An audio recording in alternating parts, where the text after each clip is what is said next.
Hi, my name is Tracy Clark. Welcome to my presentation on perceptions and cultures, presented by Colorado Christian University. What is web-based social cognition? Web-based social cognition is exploring the manner in which various social, psychological phenomena are enacted in the cyber world. There is some consistency between first impressions formed in response to observations made in the real world and impressions based on information found on web pages. There are also many qualitative differences between real-life social interactions and online interactions. They both use the same strategies when making first impressions. The computer-mediated communication studies done has formed positive first impressions both in the real world and online that have indicated those persons who showed nonverbal expressivity were given positive ratings. Explain how culture relates to our perceptions of others and ourselves. Culture is all around us. We each have our own cultural glasses that we see the world through. These lenses shape our realities into who we are. People from various cultures will process the world differently because of the diversity in what they eat, what they wear, different genres of music, family, and other natural and religious features. Subcultures exist within these cultures. If we can change how we see others, then we can change the way people relate to cultural differences. By adapting, we can benefit from observing, learning, and understanding. Cultural diversity increases our performances of problem solving, creativity, and innovation. It is not about what we see, but about what we perceive. Comparison of American culture and Tibetan culture. Religious freedoms. They both agree with an individual's rights to practice any religion as long as it does not interfere with the rights of others. Similar characteristics. They both agree that individuals are compassionate, intelligent, wise, socially skilled, and easy to get along with. Marriages. Both cultures agree that individuals seek out mates for themselves. Tibetan's choice of mate has to be approved by an astrologer. Both agree that extramarital affairs and divorce is common.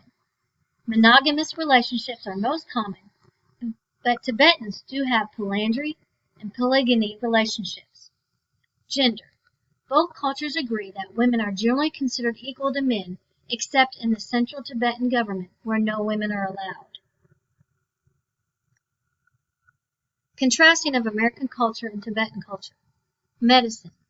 Americans believe most diseases come from injuries and infections, and surgery is common, while Tibetans believe most diseases come from bad karma, sorcery, malevolent spirits, humor imbalance, and surgeries are very rare there.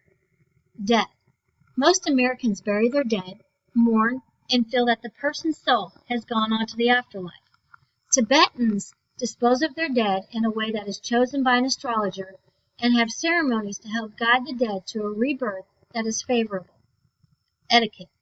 Americans relate to strangers by shaking hands and pleasantries. To their superiors, they use formal language, and to their hosts, they speak thanks by bringing food or wine. Tibetans relate to strangers by bowing.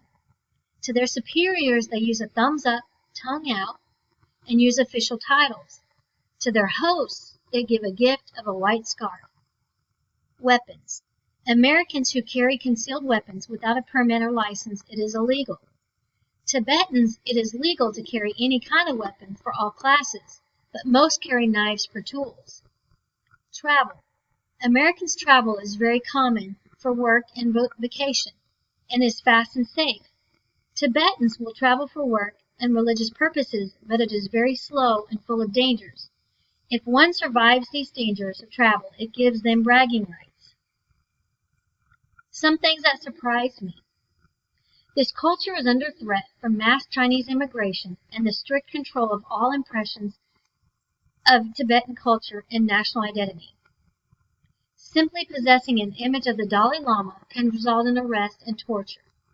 Monks and nuns are frequently targeted by security restrictions, and they make up a significant proportion of political prisoners in Tibet. Given this opportunity, I was challenged to research a culture that I am not familiar with. If I choose to see with my cultural vision, I would perceive Tibetan as a culture that lacks so many things. The world we live in is not perfect, nor is it meant to be.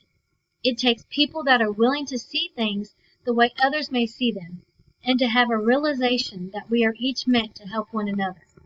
I have never been to this country, but just by doing a little research on Tibet, it has showed me ways I can pray for them, and that does matter.